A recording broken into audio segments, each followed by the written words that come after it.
السلام علیکم ورحمۃ اللہ وبرکاتہ. بسم اللہ والصلاة والسلام علی رسول اللہ. اما بعد اعوذ باللہ من الشیطان الرجیم. یا ایھا الذین آمنوا کتب علیکم الصیام کما کتب علی الذین من قبلکم لعلکم تتقون. اے ایمان والو، تم پر روزے فرض کر دیے گئے جیسے تم سے پہلی امتوں پر فرض کیے گئے تھے تاکہ تم متقی ہو جاؤ. آج ہم 15 شعبان ہے، 14-15 دن اور باقی ہے، رمضان ہے. تو ہم نے چاہا کہ آج کا یہ پروگرام روزے کے مسائل کے سلسلے میں، ضروری مسائل جو روزے اور رمضان سے متعلق ہیں، ان کے بارے میں آج گفتگو کی جائے اور سوال و جواب کے انداز میں کچھ باتیں آپ کے سامنے رکھ دی جائیں.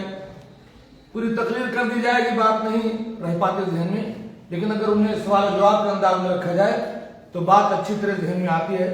تو انشاءاللہ سوال و جواب کے انداز میں آج کے پروگرام برادر محترم فضل الشیخ ریاض الدین جمال الدین فیضی حفظہ اللہ پیش کریں گے. اور بس یہ کہ کچھ تھوڑے سے گفٹ بھی ہیں آپ کے سامنے، تھوڑا سا جوابات کو پکڑیے گا اور اگر کچھ سوال کا جواب سمجھ میں آئے تو ان کے جوابات بھی دیجیے گا. ٹھیک ہے جی. پہلا سوال ہے، رمضان المبارک کا روزہ فرض کب ہوا اور اس روزے کے فرض ہونے کی شکل کیا؟ ڈائریکٹ روزہ ہی فرض ہوا یا کوئی اور طریقہ تھا اس فرضیت کا؟ السلام علیکم ورحمۃ اللہ وبرکاتہ. الحمدللہ رب العالمین والصلاة والسلام علی سید الانبیاء والمرسلین. اما بعد، اللہ رب العزت کی تعریف و توصیف کے بعد درود و سلام نازل ہوں محمد رسول اللہ صلی اللہ علیہ وسلم پر. جیسا کہ آپ نے شیخ سے سنا کہ رمضان کا روزہ ہمارے اوپر فرض ہے، اور اللہ رب العالمین نے قرآن مجید میں یہی بات کہی ہے کہ پچھلی امتوں پر بھی روزہ فرض تھا اور اس امت پر بھی فرض ہے. لیکن امت محمدیہ پر یہ روزہ کب فرض ہوا؟ ظاہر سی بات ہے، جیسے نماز کا ایک وقت ہے فرضیت کا، ایسے روزے کا بھی ایک وقت ہے. اللہ کے رسول صلی اللہ علیہ وسلم جب ہجرت کر کے مدینہ گئے مکہ سے تو سن 2 ہجری میں روزہ فرض کیا گیا. اچھا، یہ سن 2 ہجری میں فرض تو ہوا، لیکن شریعت نے اس کی فرضیت کے وقت روزہ رکھنے اور کھانا کھلانے کے درمیان میں اختیار دیا گیا تھا. اس سے پہلے یہ اختیار جب دیا گیا تھا تو ظاہر سی بات ہے اس کی حکمت کیا ہے؟ اس کی حکمت یہی تھی کہ اللہ رب العالمین نے شریعت کو بیک وقت نافذ نہیں کیا اس وقت، تاکہ لوگ اوب نہ جائیں، اکتا نہ جائیں. دیکھیں جیسے شراب کی حرمت آپ پڑھیں گے تو شراب کی حرمت میں دھیرے دھیرے حرمت آئی ہے. ایسے اللہ تعالیٰ نے جب روزہ فرض کیا تو یہی ہے کہ لوگوں کو شریعت کا آہستہ آہستہ پابند بنایا جائے. لیکن پھر جب روزہ رکھنا واجب ہو گیا تو خلاص اب وہ ختم ہو گیا معاملہ کہ اب آپ چاہے روزہ رکھو چاہے کھانا کھلاؤ، نہیں، بلکہ آپ پر روزہ فرض ہے اور اس شخص کے لیے کھانا کھلانا باقی رہ گیا جو مجھے کسی بھی طرح سے عذر شرعی رکھتا ہو، یا جیسے روزہ رکھنے کی طاقت نہیں رکھتا ہے، یا اسی طرح سے حاملہ مرضعہ ہے، یا اسی طرح سے جو ہے بہت بوڑھا شخص سے روزہ نہیں رکھ سکتا ہے تو مسکین کو کھانا کھلائے گا. لیکن اگر عاقل ہے، بالغ ہے، مسلم ہے، طاقت ہے تو روزہ رکھے گا. تو سن 2 ہجری میں روزہ فرض ہوا، یاد رکھیے گا. ہو سکتا ہے شیخ آپ سے بعد میں سوال بھی کریں.